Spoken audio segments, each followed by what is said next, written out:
Hey guys. Tonight we ease ourselves into a world that doesn't glow with screens, doesn't hum with electricity, and definitely doesn't offer a neat little button labeled escape. You're standing in the dark of a medieval night. The kind of darkness that feels thick, almost physical, pressing against your eyes. Somewhere nearby, a fire crackles low. The air smells like smoke, damp wool, and something faintly sour. This is not a world designed for comfort. It's a world designed for endurance. And honestly, if you were dropped here without warning, you probably wouldn't survive very long. You'd miss clean water by morning, modern medicine by noon, and your phone by, well, immediately. Life here is hard in ways that sink into the bones. Pain is common, boredom is endless, and fear sits quietly in the background like a stray dog that never quite leaves.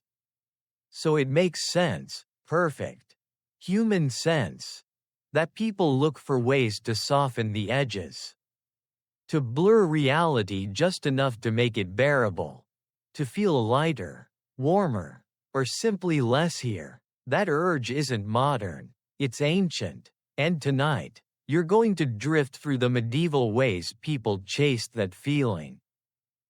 So, before you get comfortable, take a moment to like the video and subscribe, but only if you genuinely enjoy what I do here. And while you're at it, drop a comment telling me where you're listening from and what time it is right now. I always love seeing how far these quiet nights travel. Now, dim the lights, maybe turn on a fan for that soft background hum, and let's ease into tonight's journey together. You begin walking, slowly, through a medieval village after sunset. Your boots sink slightly into the mud, because streets here are less roads and more optimistic suggestions. Somewhere behind a wooden door, someone coughs. Somewhere else, someone laughs too loudly, the kind of laugh that already hints at intoxication. You realize quickly that medieval people don't need clubs or neon signs to unwind. They need relief, and they're inventive about finding it. The first thing you notice is how tired everyone looks. Not sleepy tired, bone tired. Life expectancy is short, workdays are long, and aches are treated as a normal background feature of being alive. You feel it in your own body as you walk, your back stiff, your shoulders heavy. Pain isn't a problem to be solved here. It's just life. And when pain is constant, anything that dulls it becomes valuable. Historians often point out that medieval life was saturated with discomfort. But what they still debate is how consciously people sought altered states versus simply stumbling into them. You're not seeing teenagers sneaking around for a thrill. You're seeing adults trying to get through another day without their teeth screaming or their joints protesting every step. You pass a small group clustered around a table. They're drinking something cloudy from mismatched cups. It smells vaguely like bread that's gone a bit too far. This isn't wine, not yet. It's ale, weak by modern standards, but omnipresent, safer than water, warmer than nothing, and just intoxicating enough to take the edge off reality. You watch as shoulders loosen, voices rise, and jokes get worse. Very bad jokes. The kind that make you wonder if humor itself was also fermented. Here's a strange truth many people don't realize. For large parts of the Middle Ages, mild intoxication is not exceptional. It's routine. Children drink watered-down ale. Monks drink ale. Laborers drink ale. You'd probably be slightly buzzed most of the time, whether you planned to be or not. Some historians argue this constant low-level intoxication shaped medieval culture itself, its songs, its storytelling, even its tolerance for chaos. You keep walking, your mind feels oddly floaty, as if just imagining this world is enough to make modern sharpness blur. There are no clocks chiming every hour here. Time stretches, drags, folds in on itself. When the sun goes down, there's nothing to do but sit, talk, drink, and feel. And feeling too much is dangerous. That's where these little escapes come in. You hear a woman muttering about a headache. Someone hands her a cup. Another person suggests a herb. No one measures doses. No one Googles side effects. It's all tradition and guesswork. And yet, it works, sometimes. Other times, it doesn't. The line between medicine and intoxication is thin. And medieval people walk it daily, often without realizing it. As you pause near the fire, you realize something unsettling. There is no clear word here for getting high, the way you understand it. No slang, no sharp distinction. There is only relief, warmth, sleep, forgetting. The intention matters less than the effect. And the effect, more often than not, is a gentle drifting away from pain. Of course, not everyone approves. You catch fragments of conversation about sin, excess, and self-control. The church has opinions, many of them. But even the most pious voices usually allow for small mercies. A little drink for strength. A little wine for the stomach. A little something to help you sleep when the night feels too long. Where exactly that crosses into indulgence? Well, historians still debate that part. You feel the night deepen. The fire burns lower. Your breathing slows without you noticing. This world is harsh, but it's also strangely intimate. People sit close, share cups, share stories. Intoxication isn't about rebellion here. It's about survival, about smoothing the sharp edges of existence just enough to keep going. And as you stand there, half present, half drifting, it becomes clear that this journey isn't about shock or spectacle. It's about understanding a quiet truth, long before laboratories, laws, or warning labels. People were already experts at finding ways to soften reality. You're just beginning to see how. You don't wake up here feeling refreshed. You wake up feeling used. Like the night borrowed your strength and forgot to give it back. Your eyes open to gray light leaking through gaps in wooden shutters. And immediately your body reminds you of its many complaints. Your neck is stiff. Your mouth is dry. Something in your knee clicks in a way you really don't like. This, you realize, is a normal morning. Pain isn't an emergency in the medieval world. It's a background noise, like wind or distant bells. Everyone you pass carries it differently, some with a limp, some with a wince, some with a resigned calm that suggests they stopped expecting comfort a long time ago. You stretch, slowly, because fast movements are for people with healthcare plans. What surprises you most is the boredom. Not the modern kind, where you scroll endlessly and still feel unsatisfied.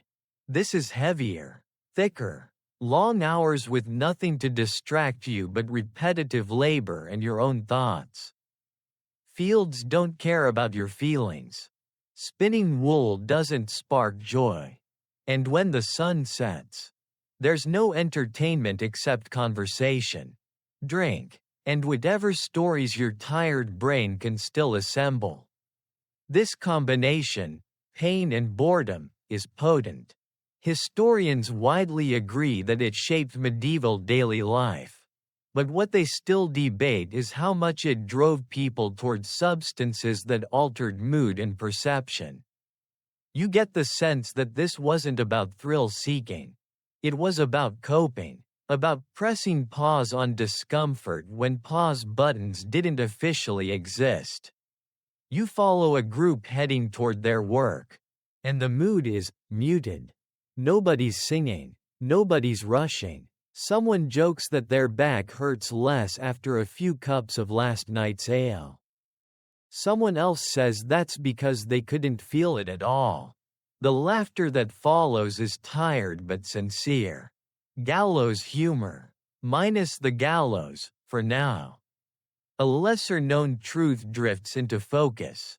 Medieval people didn't separate physical pain from emotional strain the way you do. Sadness, anxiety, exhaustion, and aches all blend together into one general sense of being worn down. So when something dulls pain, lifts the mood, or blurs the edges of thought, it's welcomed without much analysis. Relief is relief. Labels can come later, or never. You notice how often people touch their bodies, rubbing wrists, pressing temples, stretching fingers. This is a world without painkillers as you know them. There's no ibuprofen waiting in a cupboard. Instead, there are habits, drinks, infusions, little rituals passed down with a shrug and a, "This helps me." Sometimes it does. Sometimes it just makes you feel pleasantly detached from the fact that it doesn't. As the day drags on, boredom becomes almost audible. Repetition has a sound here. The scrape of tools. The rhythm of footsteps. The same conversations looping endlessly. You begin to understand why evenings matter so much. Night isn't just rest, it's escape. A softening. A chance to step sideways out of yourself for a few hours. By midday, someone shares a drink, not because it's a celebration, but because it's there, because it makes time bend slightly. You feel that familiar warmth bloom in your chest. Nothing dramatic, just enough to take the sharpness off the sun and the ache out of your shoulders. You'd call this microdosing if you were feeling very modern and very smug about it. Medieval people just call it Tuesday. Here's where things get interesting. Many historians argue that medieval society functioned in a constant state of mild intoxication, not drunkenness.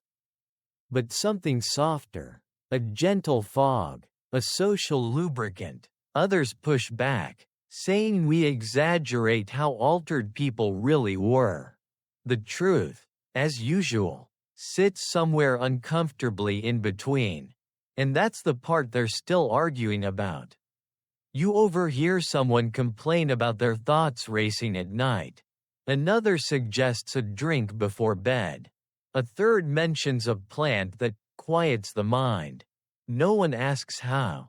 No one asks why. Experience is evidence enough. This isn't pharmacology. It's folk wisdom stitched together by trial, error, and survival. What strikes you is how normalized it all feels. There's no moral panic here, at least not at this level. The concern isn't whether you should numb yourself a little. It's whether you can still get up tomorrow and work. Functionality is the line. Cross that, and people start talking. Stay just under it, and no one cares. As the afternoon fades, your own thoughts begin to slow. Whether that's from imagination, empathy, or simply the rhythm of the day. It's hard to tell. You feel yourself sinking with this world, less sharp, less urgent, more present, or maybe just more tired. The difference is subtle, and medieval people don't bother separating the two. You remember that laugh from last night. Too loud, too long. That's the warning sign, not the substance itself, but losing control of it. losing productivity, losing restraint. That's where suspicion creeps in, especially from religious authorities, who worry less about happiness and more about order. But right now, none of that matters. Right now, you're standing in a field, the wind brushing past you, your mind pleasantly dulled by routine and repetition. You understand something important. When life offers so little comfort, even small escapes feel enormous. Boredom presses, pain hums, and relief, however imperfect, becomes not a luxury, but a strategy, a quiet one, an everyday one, and as evening approaches again, you already know where people will go, what they'll reach for, and why. The night will offer its familiar comforts, and you, slowly, are learning to expect them. Morning arrives without ceremony, no alarms, no snooze button, just light creeping in and the expectation that you'll stand up and function. Someone hands you a cup almost immediately. It's not coffee. Coffee won't reach this world for centuries. This is ale, pale, cloudy, and smelling faintly of grain and yeast. You hesitate for half a second, because modern instincts are loud. Then you remember where you are. You drink. It's weak, very weak, barely stronger than bread in liquid form. And yet, there's a softness to it. A gentle warmth that spreads through your chest and loosens the tight knot behind your eyes. This is breakfast, not as a novelty. As a rule, you realize that medieval people aren't starting their day with alcohol in the dramatic way that sentence sounds to you. They're starting their day with something safer than water and more nourishing than nothing. Here's the historical fact that tends to surprise people. In much of medieval Europe, ale is consumed daily by almost everyone, including children. The brewing process kills bacteria that water often carries, making ale the safer option. Historians agree on this point. What they still debate is how intoxicating this routine really was. Was medieval society gently buzzed all the time? Or are we projecting modern assumptions onto very low alcohol drinks? The argument is ongoing, and honestly, it gets a bit heated, ironically. You take another sip. If you're expecting drunkenness, you won't find it here. What you find instead is steadiness. Calories, a sense that the day won't hurt quite as much. For laborers, this drink is fuel. For monks, it's sustenance. For everyone else, it's normal. So normal that not drinking it would feel strange. You walk through the village and notice barrels everywhere. Ale isn't hidden. It's not indulgent. It's infrastructure. Brewers are respected members of the community, and their success matters. A bad batch doesn't just disappoint, it endangers. You overhear someone complaining that last week's ale was too thin. Another jokes that at least it didn't make anyone see angels. That joke lands. Light laughter. Nothing alarming. There's a lesser-known detail historians love to point out. Medieval ale varies wildly in strength. Some is barely alcoholic. Some is ambitious. You rarely know which you're getting. Consistency is a modern luxury. That unpredictability means that occasionally, someone does get more than they expected. And that's when stories start. Stories about behavior, about regret, about sermons the next day. You follow a group into a small alehouse as the day warms. It's dim, cool, and smells like damp wood and fermentation. People sit close together, cups in hand, talking about the same things they talked about yesterday. Weather, work, a neighbor who won't stop coughing. The ale smooths conversation, tongues loosen, complaints soften into jokes. You feel it happening in yourself too.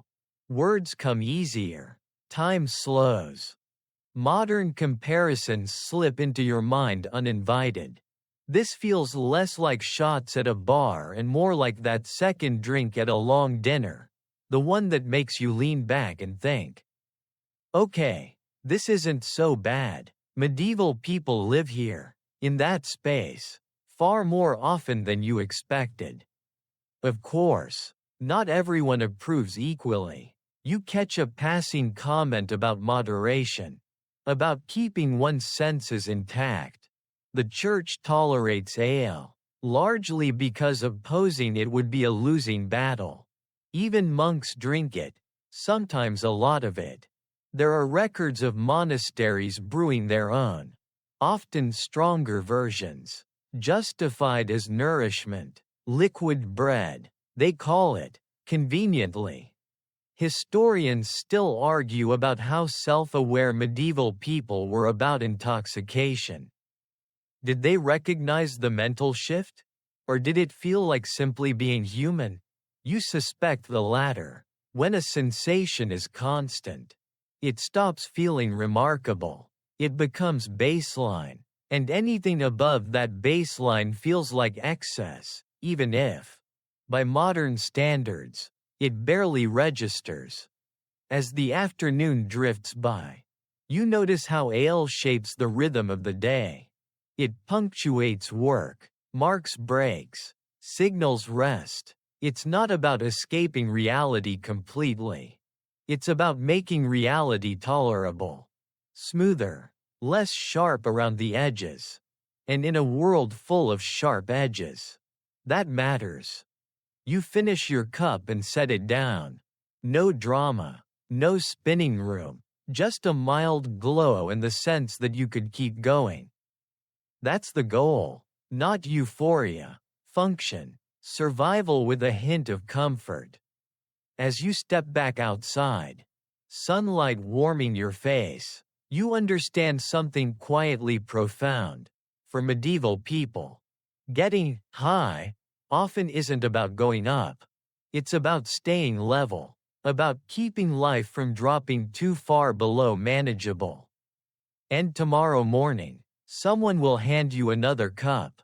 By the time evening settles in again, you're already drifting toward the sound of voices. You don't even consciously decide to go. Your feet just angle that way, like they remember something your mind hasn't said out loud yet. The alehouse glows from the inside, light leaking through cracks in the walls, warmth pressing outward into the cool air. This is where the day loosens its grip.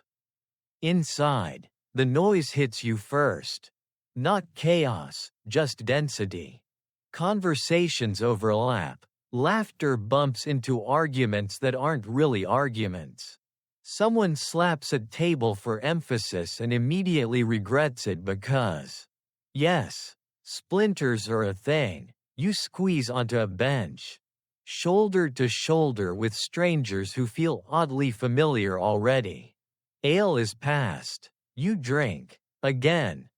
This is the social buzz of the medieval world. And it matters more than you expected. People don't come here primarily to get drunk. They come to connect, to be seen, to feel briefly less alone in a life that offers very little privacy but plenty of isolation. The ale doesn't create community, it lubricates it, smooths the awkward pauses, makes eye contact easier, makes silence less threatening. There's a well-known historical reality at work here. Alehouses are central hubs of medieval social life. Deals are discussed, gossip spreads, conflicts simmer and sometimes resolve. Everyone knows this. Authorities know it too. What historians still debate is whether alehouses are seen more as stabilizing forces or dangerous pressure valves. Are they keeping society together, or quietly undermining it one cup at a time? You listen as stories grow longer and slightly less accurate with each retelling. A man describes a harvest that improves every time he gestures. Someone else swears they once drank so much they slept for an entire day. You notice the familiar curve of exaggeration. The way truth bends without fully breaking. It's almost comforting. Human nature hasn't changed nearly as much as you were led to believe. There's a strange, lesser-known detail here. Many alehouses are run by women. Alewives, they're called. Brewing and selling ale is one of the few ways women can earn independent income. This gives them influence and visibility that makes some people uncomfortable. You catch a muttered comment about too much drink and loose morals. But it's hard to tell whether the criticism is about intoxication or about women having power. Historians are still sorting that part out. As the night deepens, the ale does its quiet work. Voices soften, movements slow. A man stares into his cup like it might offer advice. Someone hums a tune that never quite becomes a song. You feel that gentle collective drift. The room sinking together into a shared mood. Not wild, not reckless, just eased. This isn't intoxication as spectacle. It's intoxication as atmosphere. You realize that for medieval people, this feeling might be one of the few reliable pleasures available. No vacations, no weekends, just moments like this, carved out of routine with fermented grain and low expectations. Of course, not everyone here stays within the invisible boundary of acceptable. There's always someone who crosses it. Someone whose words slur too much. Whose temper flares too fast. When that happens, the mood shifts. Glances are exchanged. Someone intervenes. Excess isn't celebrated, it's managed. Order matters, even in relaxation. The church watches places like this carefully. Sermons warn against drunkenness, not because joy is forbidden, but because loss of control is dangerous. A person who can't work, can't pray, can't obey, that's a problem. Still, outright bans are rare. Too much resistance, too much need. Even priests drink ale. Sometimes in the same rooms they preach against. You lean back, feeling the bench hard beneath you. The air warm and thick. Your thoughts wander pleasantly, not racing, not sharp. This is the medieval version of taking the edge off, and it works surprisingly well. You're not escaping life, you're buffering it. As the night winds down, people leave in small clusters. No one stumbles dramatically. No one sings off key in the street. This isn't that kind of night. It's quieter, heavier, satisfying in a muted way.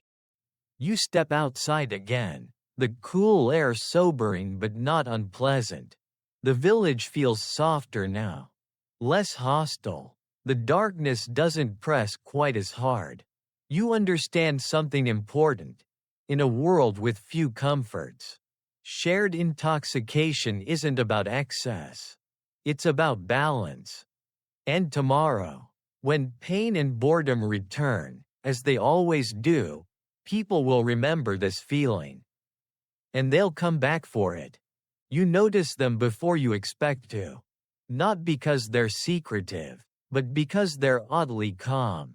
While everyone else carries a low hum of fatigue or chatter, these men move with a steady, deliberate rhythm. Monks, brown habits, rope belts, shaved crowns catching the last light of day. You'd assume abstinence follows them like a shadow. You'd be wrong.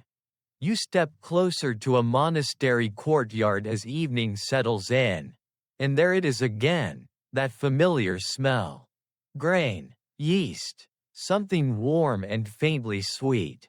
Brewing. Inside these walls, ale flows just as reliably as prayer, sometimes more reliably, depending on the day. Here's the well-established historical fact. Medieval monasteries are among the most prolific brewers of their time. Monks brew ale not as a guilty pleasure, but as nourishment, liquid bread, calories in a cup. On fasting days, of which there are many, ale doesn't technically count as food. This loophole is embraced with impressive theological creativity.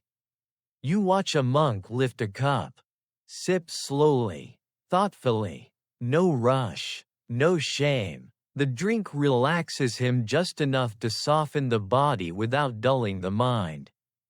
Or at least, that's the intention. Historians agree monks consumed large quantities of ale, but they still debate how intoxicating monastic life truly was.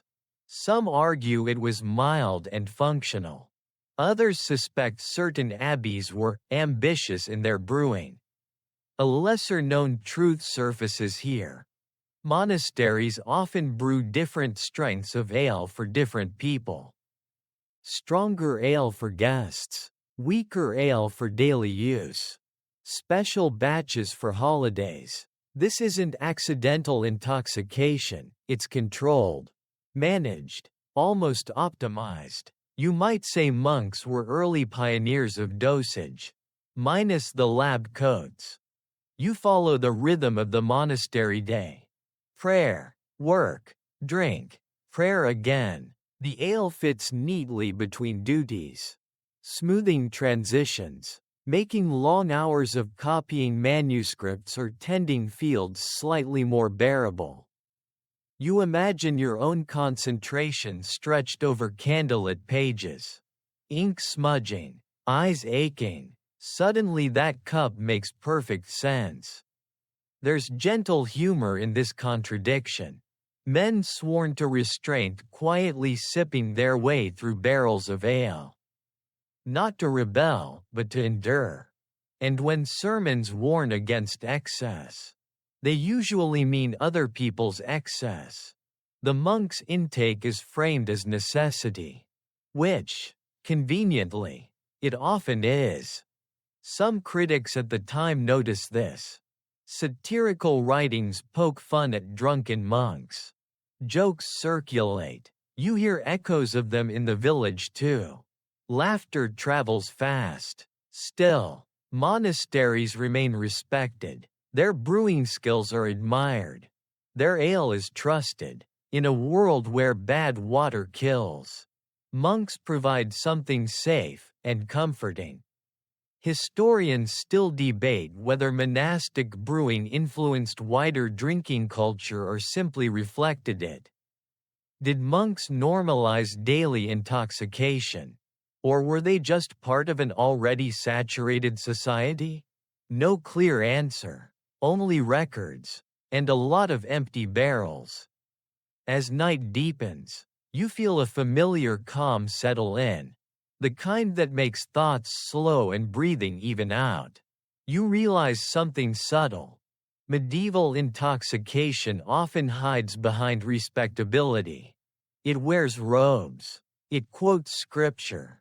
It prays before it drinks, and sometimes after. Just to be safe. You step away from the monastery. The quiet following you. Bells ring softly. Somewhere behind stone walls, another batch ferments, patient and invisible. This isn't indulgence, it's infrastructure, spiritual life propped up by yeast and grain. And as you move back toward the village, you carry that realization with you, even in places built for discipline. People find gentle ways to soften the world. The night doesn't judge. It just holds. By now, you've learned to recognize the smell before you see the cup. This one is different from ale, sharper, sweeter, more deliberate. Wine, you encounter it in places where authority lingers. a physician's room, a noble's table, a monastery cellar reserved for special purposes. Wine isn't just a drink here. It's a tool. You sit across from a medieval healer who peers at you like a puzzle. Your symptoms, fatigue, pain, restlessness, don't surprise them. Everyone has those. The solution comes quickly. A cup of wine, warmed slightly, infused with something herbal. The healer explains that wine carries medicine into the body. It opens pathways. It balances humors. You don't fully understand, but you drink anyway. At this point, why not? Here's the well-known historical reality. Wine is a central ingredient in medieval medicine. It's antiseptic, preservative, solvent, and sedative all at once. Medical texts recommend it for digestion, melancholy, anxiety, weakness, and pain. Historians agree on its medical importance. What they still debate is how much of its effectiveness comes from chemistry, and how much from the mild intoxication that makes everything feel a little more manageable. You feel it almost immediately. Not drunk, just softened. The tightness in your chest eases. Your thoughts slow into something closer to patience. It's not hard to see why wine earns its reputation as both cure and comfort. When your world is full of infections, injuries, and grief, a drink that dulls both pain and worry is hard to argue with. There's a lesser-known truth here. Medieval medical wine isn't subtle. It's often spiced, fortified, or mixed with herbs that amplify its effects. Cinnamon for warmth, sage for clarity, sometimes stranger additions, chosen more by tradition than evidence. The result can be surprisingly potent, enough to blur the line between treatment and intoxication. You notice how casually this is all handled. No warnings, no dosage labels. The healer trusts experience. If you feel better, it worked. If you sleep deeply afterward, even better. If you forget your worries for a while, that's considered a bonus, not a side effect. Wine also carries social weight. You see it poured more freely for the wealthy, less so for laborers. Ale is common, wine is refined. It signals status, learning, and control. Drinking wine for pleasure is acceptable. Drinking it as medicine is even better. It wraps indulgence in legitimacy. Some voices push back. Moralists warn that wine excites passions, weakens restraint, invites sin. Others counter that God provided wine for a reason. Moderation becomes the key word, stretched thin by convenience. Historians still debate how seriously these warnings are taken in daily life. From where you're sitting, they seem flexible at best. As evening approaches, the wine's warmth lingers. You feel heavier, calmer. The edges of the day blur into something almost pleasant. You realize that medieval medicine isn't trying to cure everything. It's trying to help you endure. To sleep, to eat, to keep going. You step back into the street, carrying that gentle fog with you. Wine, ale, herbs, each plays its part. None promise joy, they promise relief. And in this world, that's more than enough. The night welcomes you again. Slower now, softer, and you let it. As the night stretches longer, you start noticing the smaller things. Not the cups or the barrels. You've seen enough of those, but what gets slipped into them? Leaves, seeds, roots, little bundles wrapped in cloth, passed hand to hand with quiet confidence. These aren't drinks meant only to fill your stomach. They're meant to do something. You watch someone crumble dried leaves into warm wine. Another person stirs a bitter-smelling powder into ale, wincing at the taste but drinking anyway. This is the herbal layer of medieval intoxication, the one that doesn't announce itself loudly. It just settles in, clouds the mind, softens the nerves, sometimes more than intended. Here's the historical anchor. Medieval Europe has a deep tradition of herbal medicine, inherited from ancient texts and folk practice alike. Many of these herbs are used to calm pain, quiet anxiety, or encourage sleep. Historians agree on their widespread use. What they still debate is how aware people were of the psychoactive effects, whether they understood they were altering consciousness, or simply thought they were balancing the body. You take in the smells: earthy, sharp, slightly sweet, slightly rotten. These are not carefully standardized substances. Potency varies wildly depending on season, soil, and preparation. One night's remedy might barely register. Another night's might leave you staring at the ceiling, thoughts drifting in slow, strange loops. A lesser-known truth surfaces here.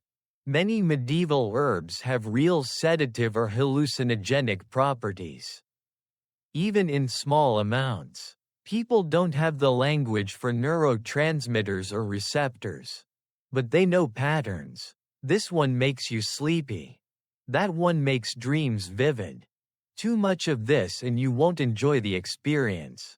Knowledge accumulates quietly, passed down in warnings and half-jokes. You hear someone mention a plant that makes worries wander away. Another says it helps with toothache but shouldn't be taken if you want to think clearly. The tone is casual, almost offhand. These aren't party tricks. They're tools, used sparingly. Usually. There's humor here too. Someone jokes that an herb worked so well they slept through morning prayers. Another says their dreams were so strange they're still unsure if they woke up at all. Light laughter follows, but you sense respect beneath it. These plants aren't toys. They demand caution, even if that caution is imperfect. The church has complicated feelings about all this. Herbs themselves aren't sinful, they're part of God's creation. But their effects raise questions. If a substance clouds judgment, does responsibility fade with it? Medieval thinkers argue about this in circles. Historians still debate how often these discussions influenced real behavior, as opposed to staying neatly on parchment. You feel the mental shift yourself now. Not dramatic, just a gentle dimming of urgency. Sounds feel farther away. Time loosens its grip. You could sit like this for a while and not mind. You understand why these remedies are so tempting in a world full of discomfort and worry. As the fire burns low, someone cautions against mixing too many things. Wise advice, delivered too late to be fully effective. That's another constant here. Knowledge arriving just after necessity. Still, people try. They learn, most of the time. You lean back, eyes half closed, thoughts floating in lazy arcs. This isn't drunkenness. It's something subtler. A herbal hush, a softening of the mind's sharp corners. And as you drift there, you realize this is only the beginning. Some plants do far more than calm. Some don't just blur reality, they bend it. You'll meet those soon enough. You hear the name whispered before you ever see the plant. Not loudly, not dramatically, just enough to make people lean in a little closer. Henbane, the word itself feels heavy, like it carries a warning baked right into the sound. You come across it in a small bundle, wrapped carefully, handled with the kind of respect usually reserved for sharp tools. No one jokes about this one. Not much. Anyway, someone mentions it can quiet pain and bring sleep. Someone else adds, very quickly, that it can also bring visions. That second part is said with a half smile that doesn't quite reach the eyes. Here's the solid historical ground beneath your feet. Henbane is widely known and used in medieval Europe. It appears in medical texts, folk remedies, and surgical contexts. Historians agree it's used to dull pain, sometimes to the point of unconsciousness. What they still debate is how often people intentionally sought its mind-altering effects versus stumbling into them by accident. You watch as a tiny amount is added to a drink. Tiny, measured not with tools, but with experience and instinct. Even then, no one is completely sure what will happen. Henbane is unpredictable. That's part of its reputation. You drink cautiously. The effect doesn't rush in. It creeps. Your body grows heavy, like gravity has quietly been turned up. Sounds stretch and smear. The firelight seems too bright and not bright enough at the same time. Your thoughts loosen their grip on order. You're not asleep. You're not fully awake. You're somewhere in between, where the mind fills gaps with its own ideas. Here's a lesser-known truth that tends to surprise people. Medieval users of henbane often describe experiences that sound remarkably like modern accounts of dissociation or vivid hallucination. Strange dreams while awake, conversations with people who aren't there, a sense of floating or falling without moving. They don't have clinical language for it, but they recognize the pattern, and they warn each other, quietly. You hear someone say they once saw a room turn into a field. Another claims they spoke to a dead relative who offered advice that was not helpful. There's laughter, but it's nervous. Henbane doesn't just soften reality. It rearranges it. That's useful when pain is unbearable. Less useful when you'd like to remain oriented in the world. The Church's stance here is far less flexible. Substances that cause visions raise eyebrows and suspicions. Are these divine experiences, demonic deceptions, or just the body misfiring? Medieval thinkers argue fiercely. Historians still debate how much fear around certain herbs comes from theology, and how much comes from genuine danger. You feel it now.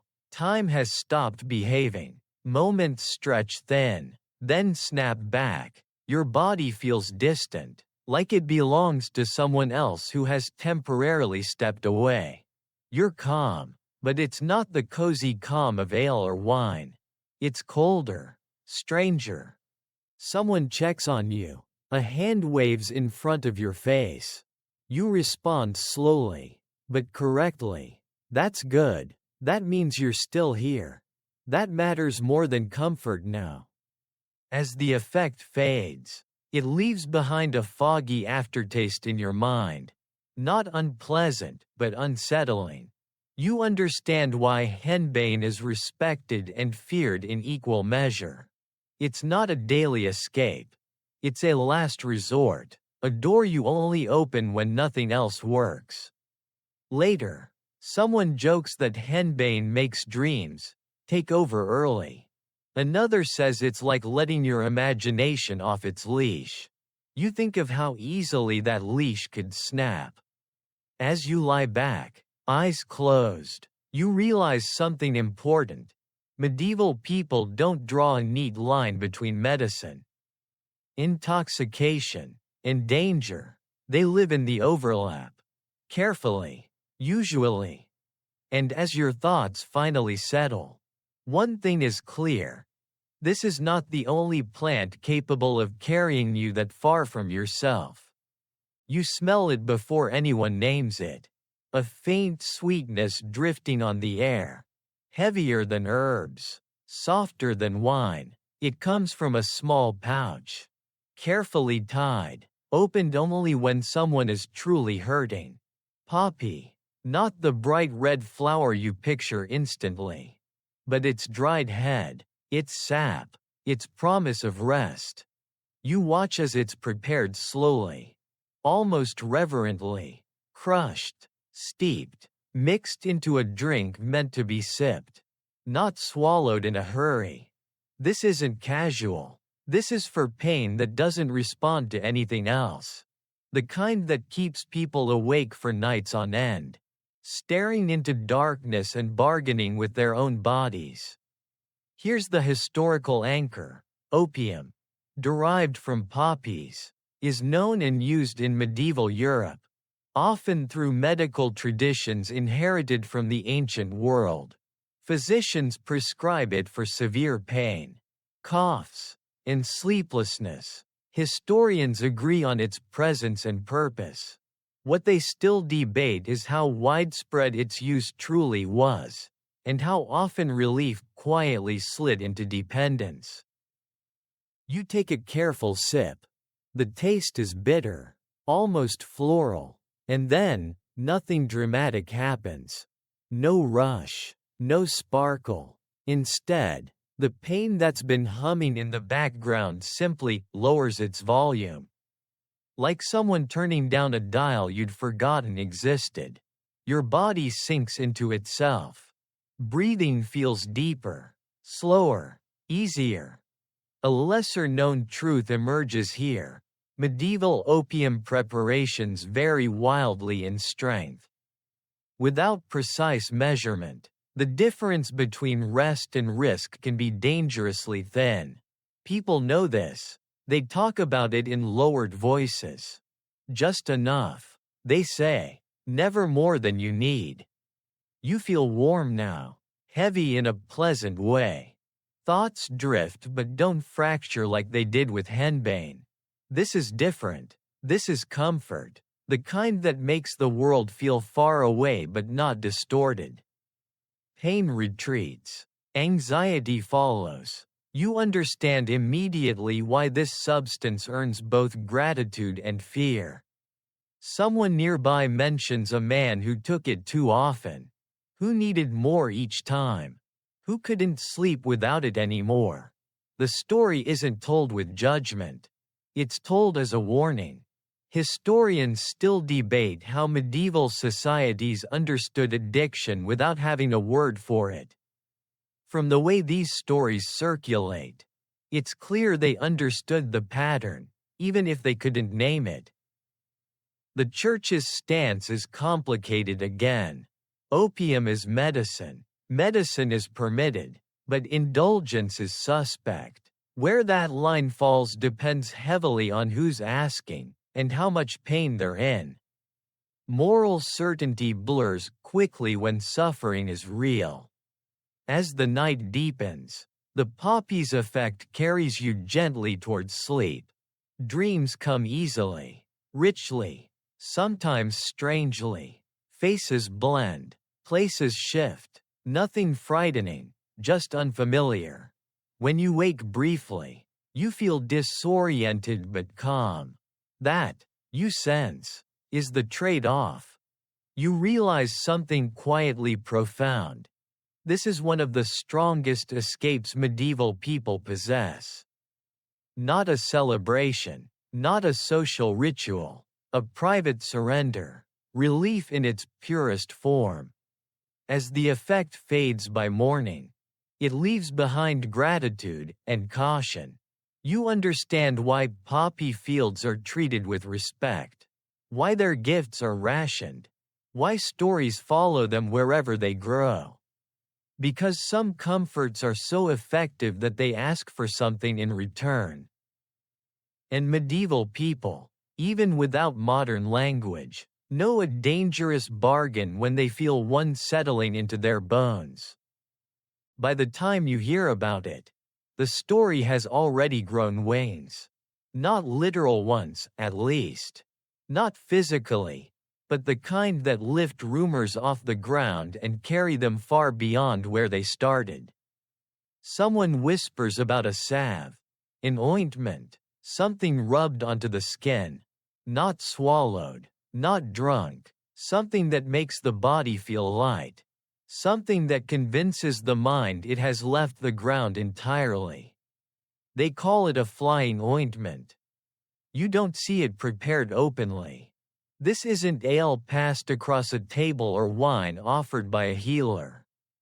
This knowledge travels quietly, tucked into corners of conversation, half denied even as it's shared. Someone says it helps with pain in the joints. Someone else adds that it brings vivid dreams. A third person lowers their voice and says people have traveled while using it. No one laughs too loudly at that. Here's the historical anchor. Medieval sources do mention ointments associated with sensations of flight, transformation, or spiritual travel. Ingredients often include herbs already familiar to you, henbane, poppy, and others, absorbed through the skin.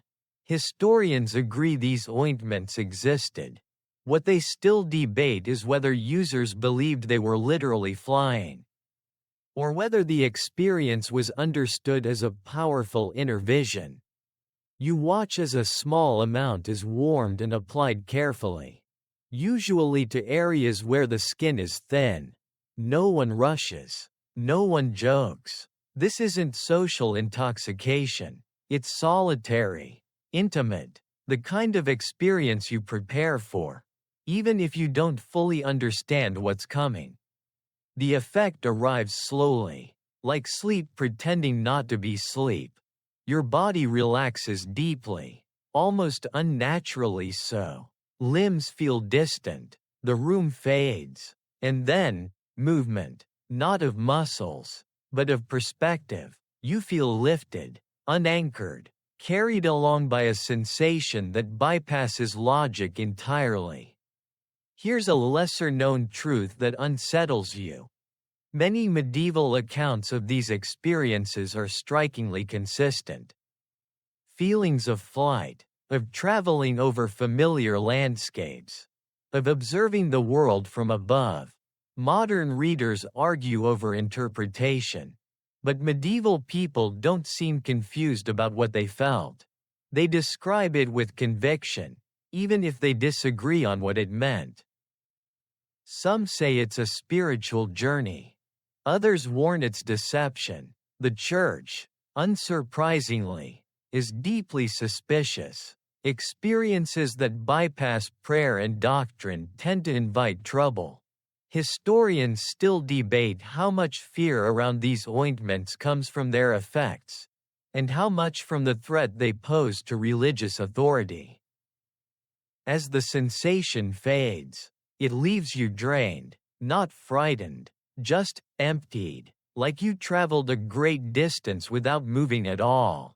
You understand why this practice isn't common. It demands privacy, trust, and a willingness to surrender control completely.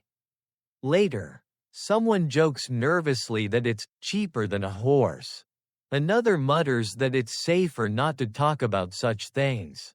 Laughter flickers and dies quickly. Some experiences aren't meant to be shared widely. You sit with the aftermath, feeling grounded again, heavier, more present, compared to ale or wine. This is something else entirely. Not an edge softened, but a reality temporarily replaced. And as you settle back into yourself, one thought becomes clear. Medieval people don't just seek to dull pain. Sometimes, they seek to leave themselves behind altogether. They just don't always agree on where they go when they do. When the ointment stories fade back into whispers, something else takes their place: sound, rhythm, repetition. You start noticing how often people gather not around drinks or remedies, but around movement, feet stamping, hands clapping, voices rising and falling together. This is another doorway out of the ordinary. And it doesn't come from a cup or a pouch. You find yourself at the edge of a small gathering just beyond the village, where firelight flickers and shadows stretch long. Someone begins a steady beat, nothing fancy, just insistence. Others join in, slowly at first, then with growing confidence. The air hums. The same phrase is sung again and again, not because it's beautiful, but because repetition does something to the mind. Here's the historical anchor. Trance-like rituals appear across medieval folk traditions, often tied to seasonal festivals, healing rites, or communal celebrations. Historians agree that music, dance, and chanting are used to induce altered states without substances at all. What they still debate is whether these states are intentionally sought for transcendence, or simply emerge as a side effect of communal exhaustion and emotion. You feel it working. Breathing syncs with the rhythm. Thoughts thin out, replaced by sensation. The fire seems brighter. The world narrows to sound and movement. You're not intoxicated in the usual sense, but you're no longer quite yourself either. This is a high that comes from participation, not ingestion. A lesser-known truth surfaces here. Medieval people often see these states as communal property. No one owns the experience. It belongs to the group. That makes it safer, more acceptable. When everyone drifts together, no one stands out as having gone too far. Someone stumbles, not from drink, but from dizziness, and is gently steadied. Laughter ripples through the circle. It's warm, not mocking. This kind of loss of control is permitted, even valued, because it reinforces bonds. You fall apart together. You come back together. The Church's relationship with these rituals is tense. Some are tolerated, others are condemned, especially when they blur into older traditions that resist easy classification. Historians still debate how often these practices continue openly versus retreating into secrecy as religious authority tightens its grip. As the rhythm slows, the group gradually settles. People sit, drink water, catch their breath. There's a softness in their faces now.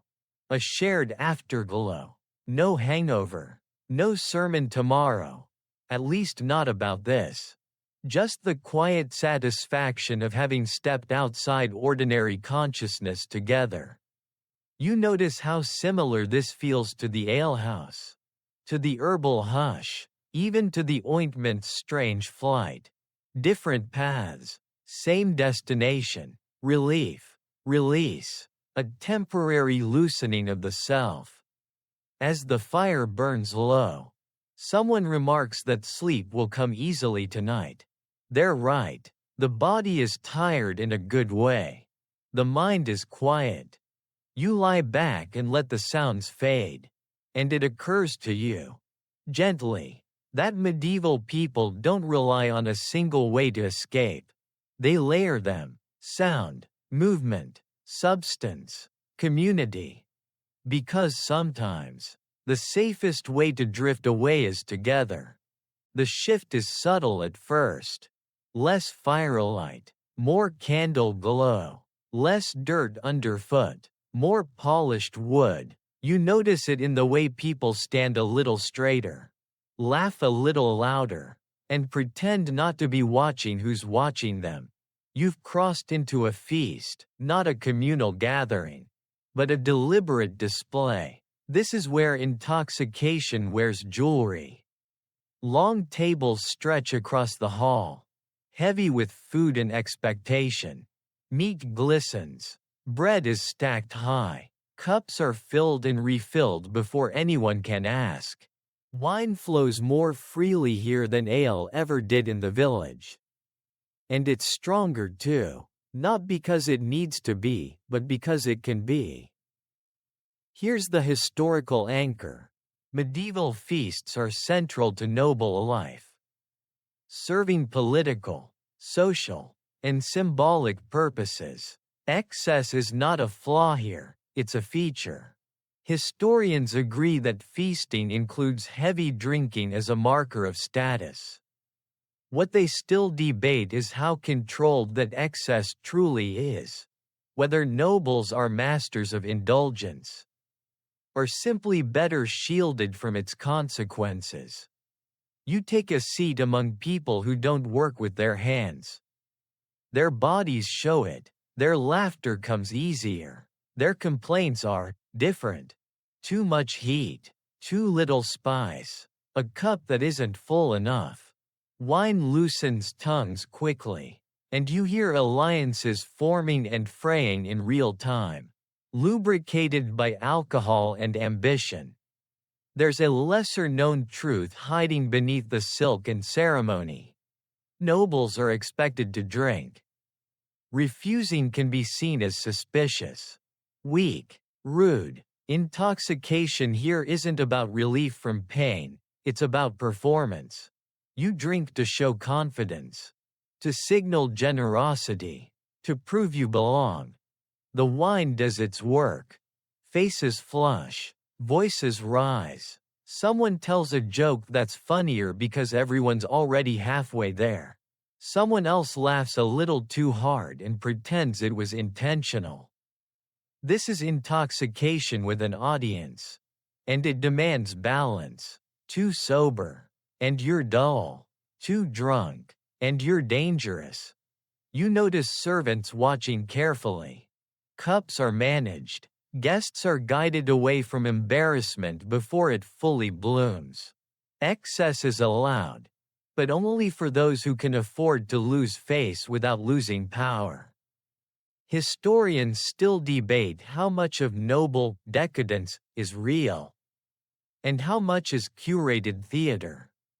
As the feast stretches on, time softens again. The same feeling you've come to recognize settles in, just dressed differently. Relief, yes, but also entitlement.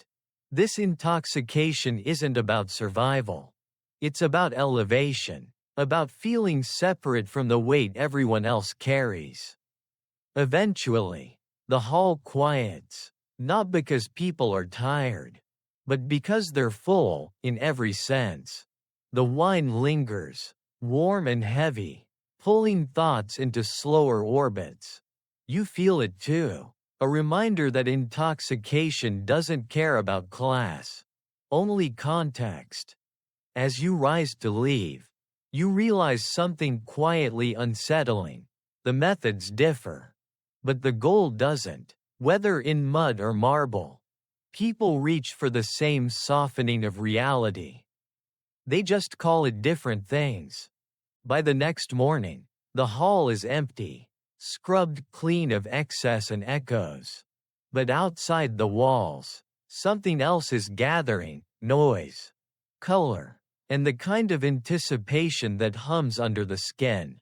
It's a festival day, a carnival, one of those rare moments when the rules loosen their grip and pretend not to notice what people do with their freedom. You step into the crowd and feel the difference immediately. This isn't controlled indulgence like the noble feast.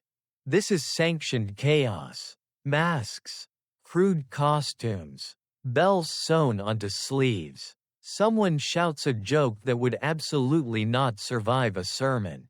Someone else laughs like they've been waiting all year for permission. Here's the historical anchor.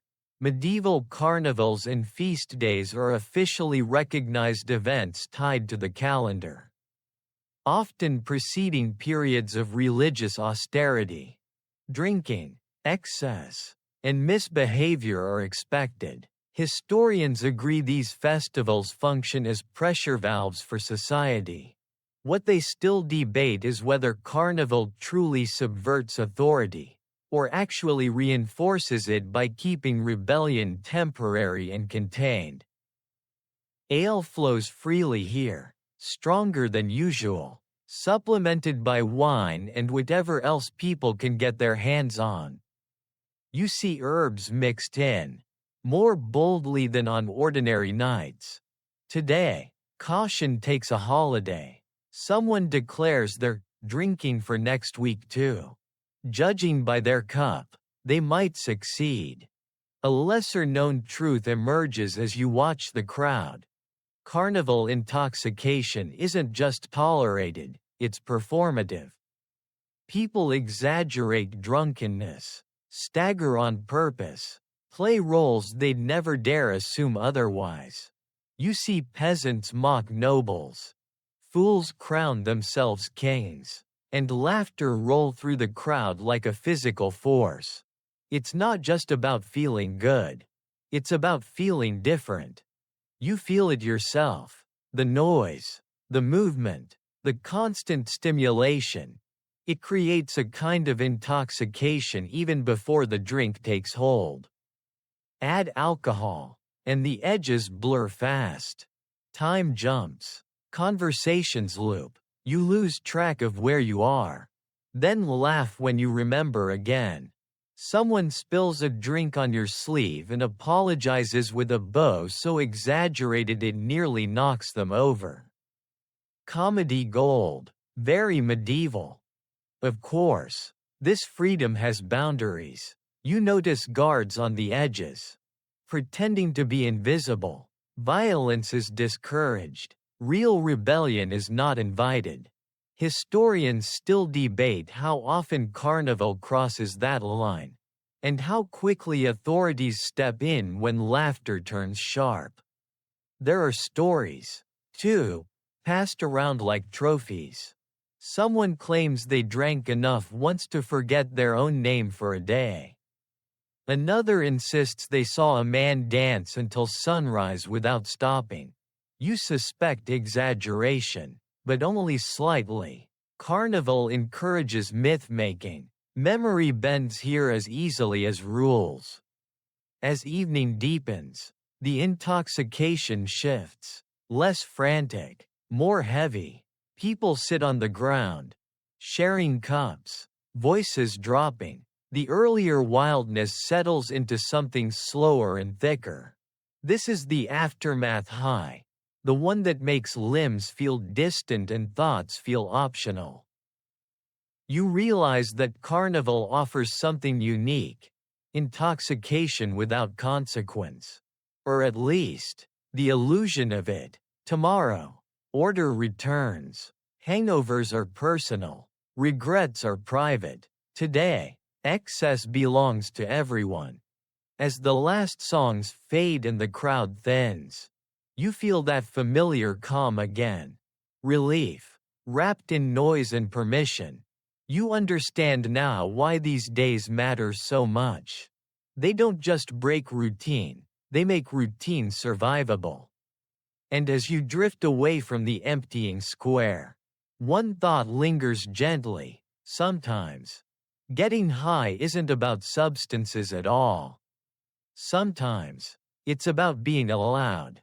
When the carnival noise finally dissolves, it leaves behind something quieter, but no less strange. You find yourself in a small room that smells of wax, herbs, and old paper. A physician is working by candlelight, brow furrowed, hands stained with ink and plant residue. This isn't a place for laughter or excess. This is where people come when their minds won't behave. You sit, listening, as the physician speaks about moods as if they're weather patterns. Too much heat, too much cold, an imbalance that needs correction. Sadness isn't sadness, it's an excess of black bile. Anxiety isn't fear, it's the body misfiring. The solution, naturally, is intervention. Here's the historical anchor. Medieval medicine is deeply invested in regulating emotions through physical means.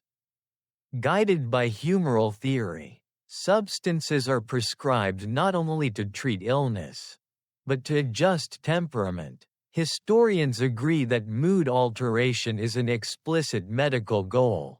What they still debate is how often physicians knowingly used intoxicating effects as part of that treatment.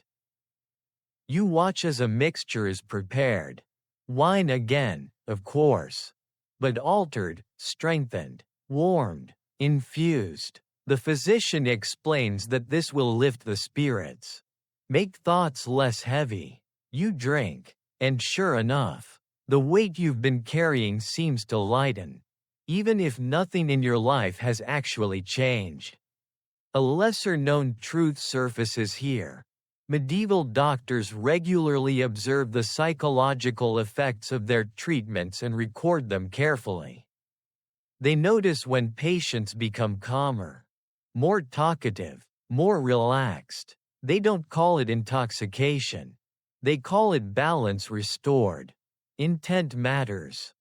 The line between therapy and pleasure blurs easily in this room. You feel it happening. The wine doesn't just soothe, it reshapes your mood. Worries drift further away. Problems feel less urgent. You understand how easy it would be to seek this out again. Not because you're sick, but because you prefer yourself this way. There are cautions, of course. The physician warns against excess, against relying too heavily on artificial balance. Historians still debate how seriously such warnings are taken by patients once they experience the relief. From the look in your own softened thoughts, you suspect compliance varies. Outside, night settles again. You step into it with a lighter mind and a slower step. This kind of intoxication doesn't announce itself. It just changes how the world feels. Colors warmer, edges rounder, problems negotiable. You realize something quietly important. Medieval people don't separate mental health from physical health. If a substance calms the mind, it's medicine. If it brings pleasure too, that's not a flaw. That's proof it's working. And as you walk on, the feeling lingers, subtle, persuasive, and very hard to argue with. The relief you're carrying from the physician's room doesn't vanish overnight. It lingers into morning, faint but noticeable, like a memory your body hasn't let go of yet. You move carefully, aware again of your joints, your muscles, the small aches that never fully disappear. Pain is back, but it feels negotiable. And that makes you curious. You soon learn that curiosity is shared. In homes, monasteries, and back rooms, people are always testing the line between easing pain and erasing it. There's no science lab here. But there is experimentation. Quiet, persistent, human experimentation. Someone tries a stronger dose. Someone mixes two remedies that probably shouldn't meet. Someone swears it works better that way. Here's the historical anchor. Medieval pain management relies on a wide range of substances, wine, herbs, poppy preparations, and combinations of all three. Historians agree that pain relief is a serious concern, especially in a world of injuries, childbirth, and surgery without anesthesia. What they still debate is how often painkillers cross the line into deliberate numbness. You witness a minor procedure, nothing dramatic, but enough to make your stomach tighten. A drink is offered beforehand, not to eliminate pain completely, but to dull it, to make the body less resistant. The person undergoing it grips the bench, breathing slow, eyes unfocused. The drink does its job. Pain still exists, but it feels farther away, like it's happening to someone else. A lesser-known truth emerges here. Medieval pain relief often relies on dissociation rather than elimination. People don't expect to feel nothing. They expect to feel less. And that expectation shapes the experience itself. You realize how powerful mindset is when there are no guarantees. You feel the effect in yourself too. Even without a wound, a kind of emotional distance settles in when pain is managed chemically. Fear softens. Urgency fades. This is not unlike what you felt with the stronger herbs, but here, it's framed as necessity, not escape. The church again occupies an awkward middle ground. Reducing suffering is merciful. Losing awareness is risky. Where exactly the sin begins is unclear. Historians still debate how much theological discussion influences real-world pain practices. Judging by how quickly people reach for relief, practicality usually wins. You overhear a comment that sticks with you. Pain teaches. But too much pain only exhausts. It's said without philosophy, just experience. In that sentence, you hear justification for every substance you've encountered so far. As the day wears on, you notice how people pace themselves. Painkillers are used sparingly, partly from caution, partly from scarcity. There's no endless supply. Relief must be earned, rationed, or traded. That alone prevents excess more effectively than any rule. By evening, you feel that familiar slowing again. The world softens at the edges. You're not floating. You're not altered dramatically. You're simply buffered, shielded from the worst of sensation. And you understand something deeply now, before science names it, before chemistry refines it. Pain management is already shaping medieval consciousness, teaching people when to endure and when to let go. That choice, once tasted, is very hard to forget. By now, you can almost predict when the conversation will turn. It always does. After relief, after laughter, after that soft drifting away from pain, someone clears their throat and mentions the church. Not loudly, not accusingly, just enough to remind everyone that comfort has boundaries. You hear it in sermons first. Carefully chosen words about moderation, about vigilance, about keeping the soul awake even when the body grows tired. The message is rarely, "Do not drink." That would be impractical, almost laughable. Instead, it's, "Do not lose yourself." A subtle but important distinction. Here's the historical anchor. The medieval church largely accepts alcohol and many medicinal substances. While condemning drunkenness and loss of reason, this position is consistent across centuries. What historians still debate is how strictly these ideals are enforced outside church walls, and how often clergy themselves quietly ignore them.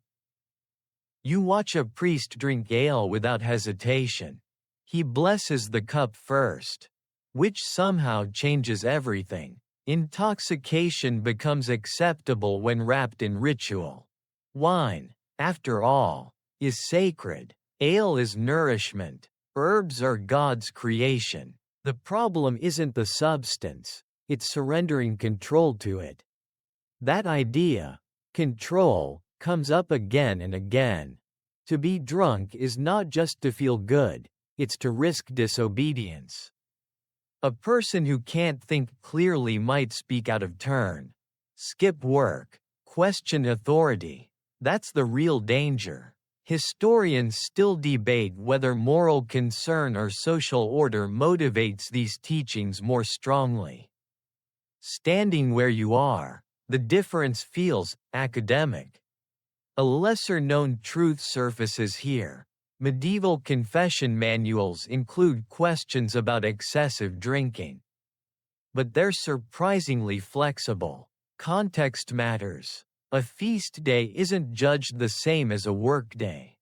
Pain relief isn't judged the same as pleasure. Intention outweighs chemistry. You feel that tension in yourself.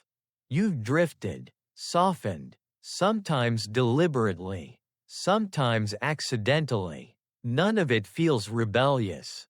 It feels human, and yet, you sense the invisible line everyone watches for. The point where relief becomes irresponsibility. Stories circulate about people who cross it. A man who drinks instead of working. A woman who relies too heavily on herbs. These stories always end badly. Not because the substances are evil, but because society needs examples. Boundaries need teeth. As night falls, bells ring for evening prayer. Some attend, some don't. No one comments much either way. You realize that medieval morality around intoxication isn't rigid, it's negotiated daily. Cup by cup, excuse by excuse.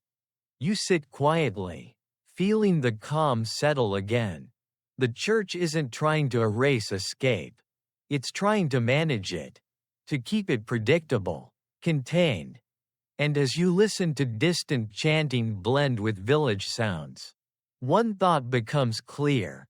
Intoxication isn't forbidden here. It's supervised, by God, by neighbors, and by fear of what happens when you go too far. That watchfulness hums beneath every sip. The shift from sermons to statutes happens quietly.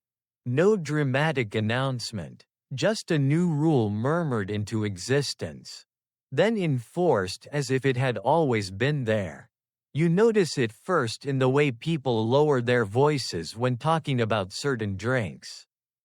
Certain herbs. The fun hasn't stopped, but it's being watched now. Authority doesn't like surprises. And intoxication, by its nature, creates them. You hear about new restrictions in passing. Alehouses told when to close. Brewers warned not to make batches too strong. Sellers of herbs asked uncomfortable questions about who they sell to and why. This isn't prohibition, it's calibration, control without confession. Here's the historical anchor. Medieval authorities regularly regulate alcohol production and sale. Setting prices, strengths, and hours of operation. Historians agree these laws exist across cities and kingdoms. What they still debate is whether such rules are meant to protect public order, or to protect economic interests and social hierarchy. Often, it's both. You watch an argument unfold between a brewer and a town official. It's polite, tense, and full of half-smiles. The official mentions public safety. The brewer mentions tradition. Both know the real issue is predictability. A community can handle mild intoxication. It struggles with chaos. A lesser-known truth emerges here. Many medieval laws don't ban intoxication itself. But unsupervised intoxication, drinking at home is fine. Drinking in approved spaces is fine. Drinking in ways that gather the wrong people at the wrong time is not. It's less about what's in the cup and more about who's holding it, and where. You feel the atmosphere tighten slightly. Not enough to ruin the evening. Just enough to shape it. People pace themselves. Someone suggests water between cups. That advice lands better than you expect. Self-regulation becomes a social skill. Stories circulate again, always stories. A riot that started after too much drink. A brawl blamed on bad ale. An herb seller accused of causing madness. Whether these stories are true hardly matters. They justify oversight. Historians still debate how much of medieval fear around intoxication is based on real incidents versus convenient narratives. You notice class lines sharpening here. Nobles drink freely behind closed doors. Monks brew in safety. Peasants are watched most closely. It's not subtle. Control flows downward. Intoxication is tolerated, just not equally. As night settles in, you feel that familiar calm. But now it's edged with awareness. Eyes on the street, rules in the air. Relief still comes, but it's negotiated. You don't forget yourself entirely. That would attract attention. You understand something important now. Medieval society doesn't fear altered states. It fears unmanaged ones. Anything that loosens behavior must be anchored somewhere, by law, by ritual, or by habit. You finish your drink more slowly than before. Not because you want less relief, but because you've learned the cost of appearing to want too much. And as the night holds you, you feel the weight of order pressing gently against comfort, shaping how far you're allowed to drift. You start noticing the pattern before anyone names it. The same faces, night after night, the same cups, refilled a little faster than necessary. The same excuses delivered with practiced ease. No one says the word for it. There isn't one yet, but you feel its shape. Reliance, habit, the quiet slide from choice into need. In this world, people don't talk about addiction. They talk about weakness, or appetite, or temperament. A man is said to like his drink. A woman needs her herbs to sleep. These phrases carry judgment and sympathy in equal measure. They explain everything and nothing. Here's the historical anchor. Medieval societies clearly recognize patterns of excessive use. Even without a formal concept of addiction, sermons warn against habitual drunkenness. Laws target repeat offenders. Historians agree that dependence is observed and discussed. What they still debate is how it's understood: moral failure, physical imbalance, or something uncomfortably in between. You overhear a story about a laborer who can't start work without a drink. Another about someone who grows anxious and restless when their usual remedy runs out. These stories aren't told with outrage.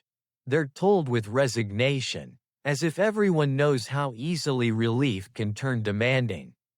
A lesser-known truth emerges here. Medieval people often associate dependence with imbalance rather than craving. Too much heat in the body. Too much cold. Too much dampness of the spirit.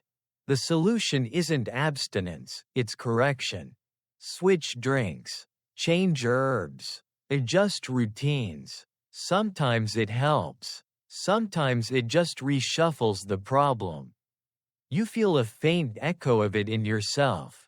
After all you've experienced, ale, wine, herbs, ritual, plain sobriety feels sharper, less forgiving. You understand how someone might chase that softer state. Not for pleasure, but for normalcy. When relief becomes baseline, its absence feels like punishment. The Church's response circles back again. Habitual excess is sinful. Occasional relief is not. Drawing that line in practice is challenging.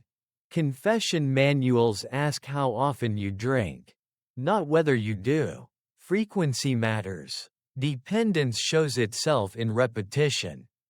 Historians still debate whether medieval communities intervene early or simply tolerate dependence until it disrupts work or order. From what you see, tolerance lasts a long time. Productivity is the real metric. As long as someone functions, their habits are overlooked. When they don't, concern suddenly sharpens. You watch someone reach for a cup with hands that shake slightly.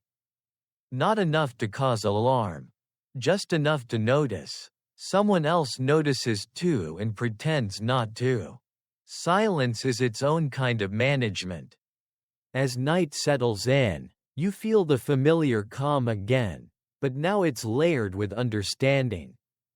Relief has momentum. Once you learn the path away from pain, it remembers you. And in a world where pain is everywhere, that memory can become persuasive. You sit quietly with that thought, letting it drift without judgment. Medieval people may not name addiction, but they recognize its shadow when it passes across a face. And sometimes, recognition is all they allow themselves.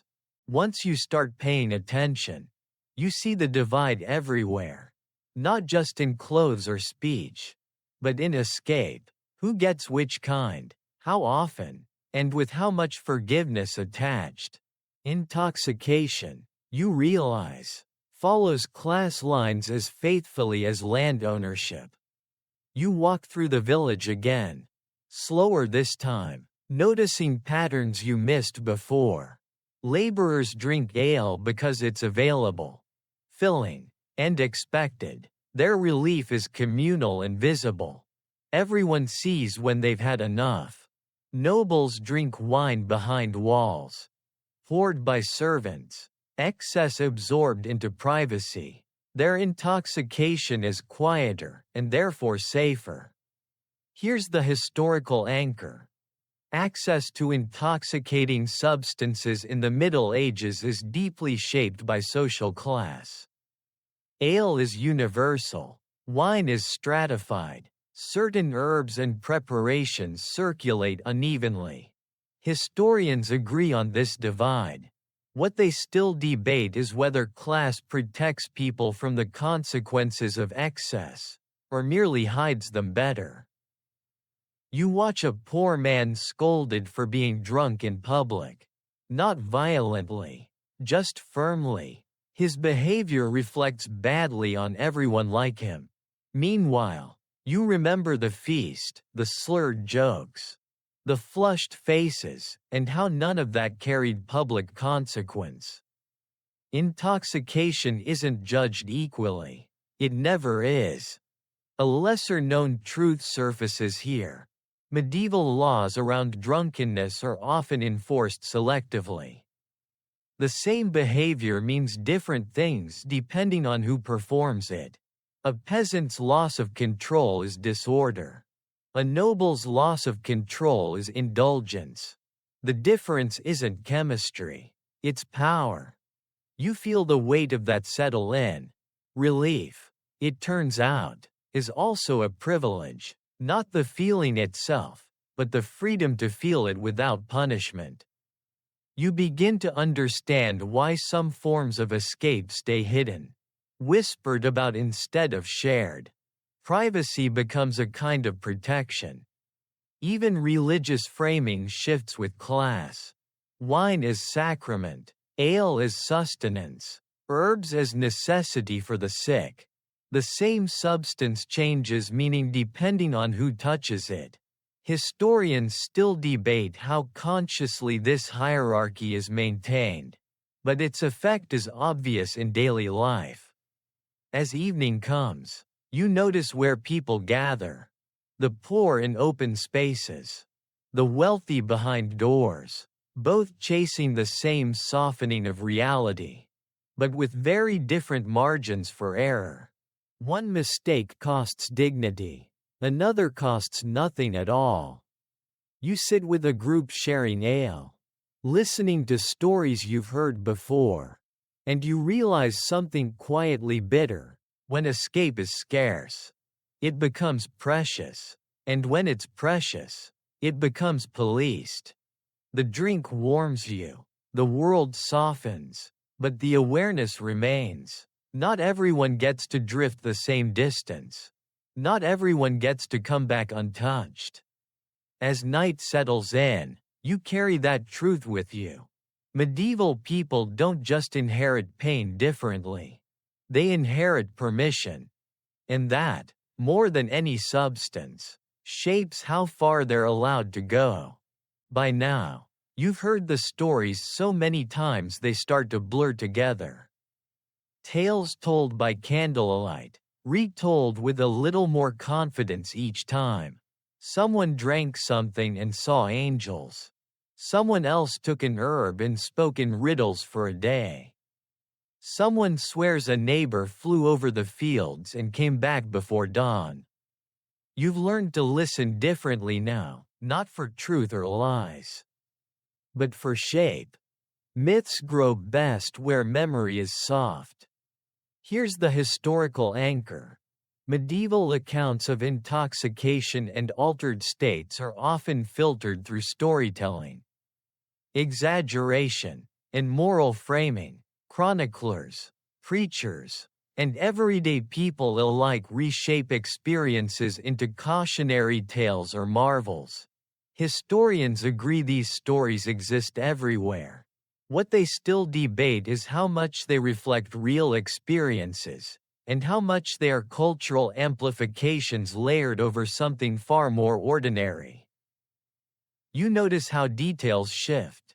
The drink gets stronger. The visions get clearer.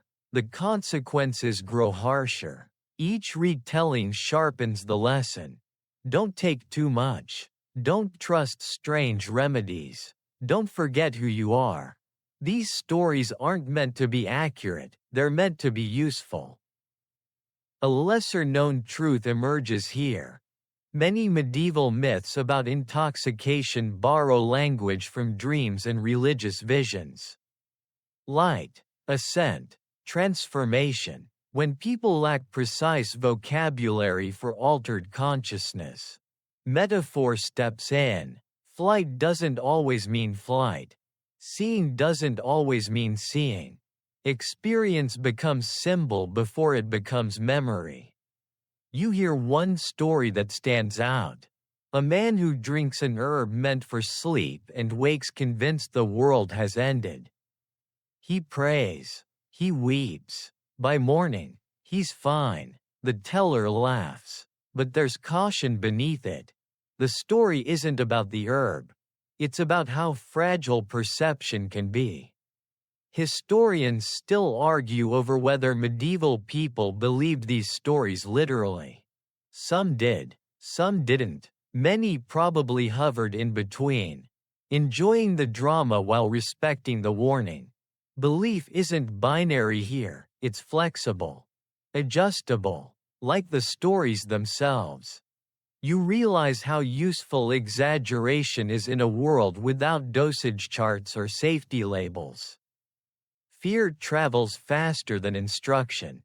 If a story keeps someone from taking too much, it's done its job, even if the details are inflated. As night deepens, you feel that familiar calm again. But now it's tempered by reflection. You've seen the substances, felt their effects, and you understand why stories grow around them like protective shells. When experience is powerful and unpredictable, narrative steps in to contain it. You lean back, letting voices fade into a low murmur. The myths aren't lies. They're distortions shaped by necessity. A way to talk about altered states without admitting how common, or how tempting, they really are. And as the night holds you, one thing becomes clear. Medieval people don't just get high on substances. They get high on stories too.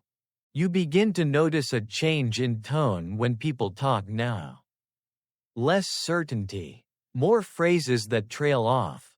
Some say, others believe, it depends who you ask. You've reached the part of the story where even medieval people seem unsure of their own explanations. Where experience outruns theory.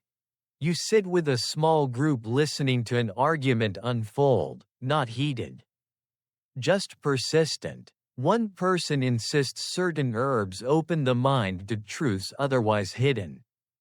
Another claims the same effects are nothing more than bodily trickery.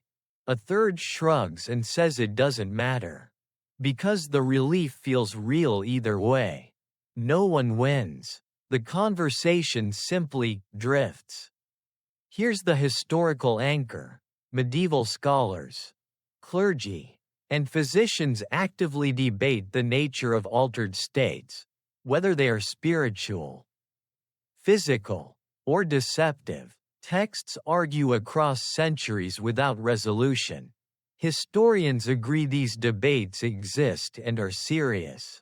What they still debate is how much these arguments influence ordinary people, who seem more interested in results than explanations. You sense that gap clearly. The people who drink, inhale, rub, or chant their way into relief aren't waiting for philosophical permission. They already know what their bodies do. The debates happen above them, on parchment and pulpits, while lived experience continues uninterrupted. A lesser-known truth emerges here. Medieval writers often contradict themselves. The same author may warn against intoxication in one passage and recommend a potent remedy in another. Context changes everything. Pain changes everything. You realize inconsistency isn't hypocrisy, it's adaptation. You hear someone mention that scholars argue about whether visions caused by herbs differ from visions caused by prayer. The question hangs in the air, unanswered. Someone quietly says that the visions feel the same while they're happening. No one disagrees. Historians still argue about this exact point. If an experience feels meaningful, does its source matter? Medieval thinkers circled this question endlessly, and never quite land. You suspect they're uncomfortable with how thin the distinction really is. As the night deepens, you feel that familiar slowing again. Your thoughts move lazily, but they don't scatter. Instead, they settle into a gentle curiosity. You're no longer looking for rules. You're watching people negotiate reality in real time. You understand now that medieval intoxication lives in uncertainty. No clear science, no final authority, just observation, tradition, and argument layered on top of one another. The lack of certainty doesn't stop the practice, it shapes it. You lean back, eyes half closed, listening to voices fade into the background. Disagreement doesn't disturb the calm. It belongs here. Unanswered questions have always shared space with relief. And as the night stretches on, you realize something quietly comforting. Not knowing exactly why something works has never stopped people from using it. It just gives them more to argue about tomorrow. The world feels a little closer to you now. Not because it's changed, but because you have. As you move through another evening, you can't help noticing the echoes. The habits you've watched all week don't stay neatly in the past. They ripple forward, bending toward things that feel familiar. You hear someone joke about needing a drink after a hard day. And the phrase lands with a strange sense of déjà vu. You've heard it before, not here, elsewhere. Centuries later, different words, same impulse.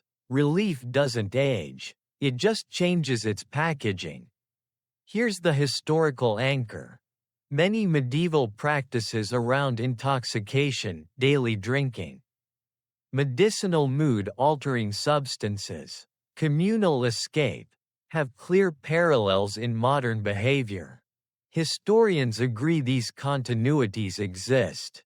What they still debate is whether modern society has truly changed its relationship with altered states, or simply renamed and regulated them more carefully. You think about how ale functions here the way coffee or mild stimulants do now. How medicinal wine resembles prescriptions meant to take the edge off. How herbs once whispered about feel uncomfortably close to substances that still travel quietly through social networks. The distance between then and now suddenly feels thinner than expected. A lesser-known truth settles in. Medieval people aren't reckless because they lack knowledge. They're pragmatic because they lack alternatives. Pain relief, emotional regulation, escape from monotony. These needs don't disappear with progress. They just get reframed, approved, taxed, medicalized. You notice how often people here talk about balance. Not abstinence, not indulgence, balance. It's a word you recognize immediately. Modern wellness culture could borrow it directly and no one would blink. Historians still debate whether this emphasis on balance represents wisdom or resignation. Standing where you are, it feels like survival dressed up as philosophy. The night air feels softer now. And you walk slowly, letting thoughts drift. You realize something gently unsettling. You don't feel superior to this world anymore. The assumptions you brought with you, about ignorance, excess, superstition, have thinned. What's left is recognition. You think of your own rituals. The ways people today soften reality after long days. The substances, habits, and distractions that make life feel manageable. Different names, similar outcomes, the same quiet hope that tomorrow will feel easier. As you pause beneath the stars, the centuries fold briefly in on themselves. Medieval nights weren't that different, just darker, quieter, less distracted. The human part remains unchanged. And as you breathe in the cool air, one thought settles in with surprising clarity. History doesn't repeat itself. It hums. The night feels slower now. Not because anything has changed, but because you've stopped trying to rush through it. You sit with your back against cool stone, listening to the village settle into sleep. Somewhere, a last cup is being finished. Somewhere else, someone is already regretting it. Both sounds belong here. You let your thoughts wander.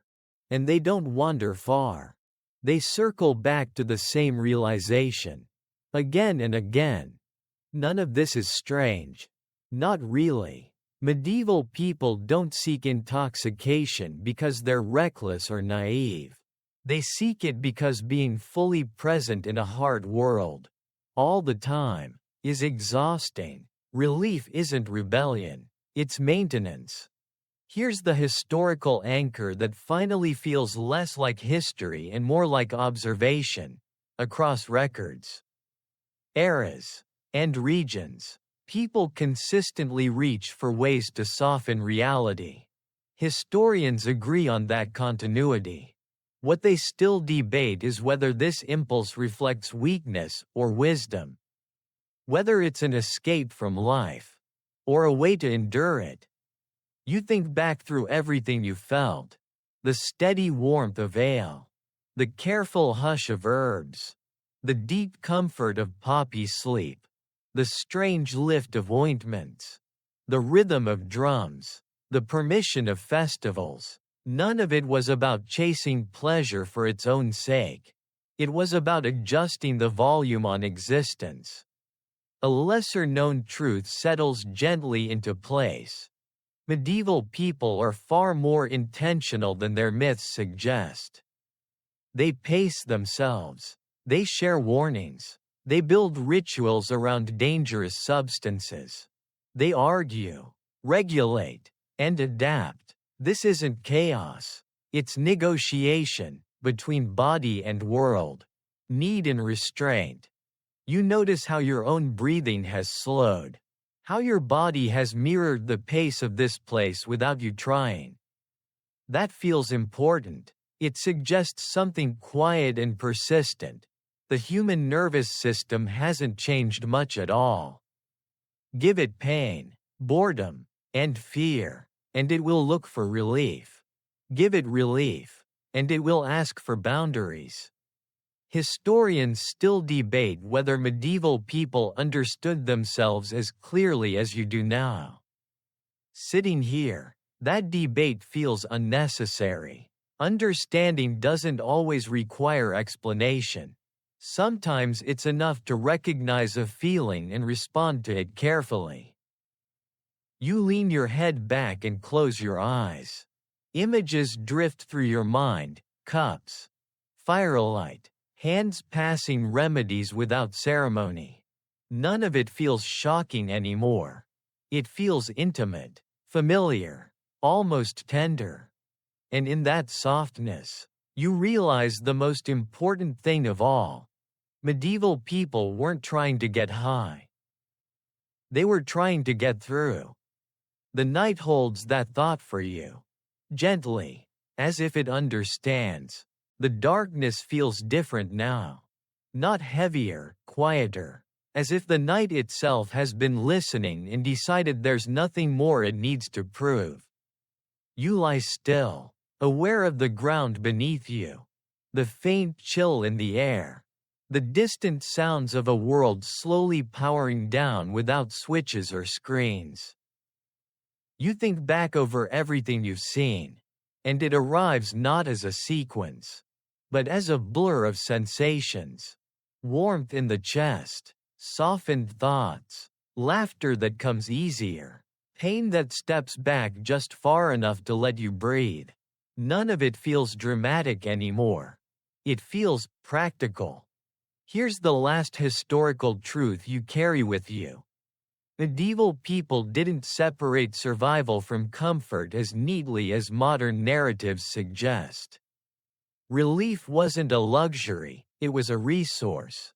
Historians agree on this underlying reality. What they still debate is whether medieval society managed this resource wisely, or simply out of necessity. The answer, like most human things, is probably both.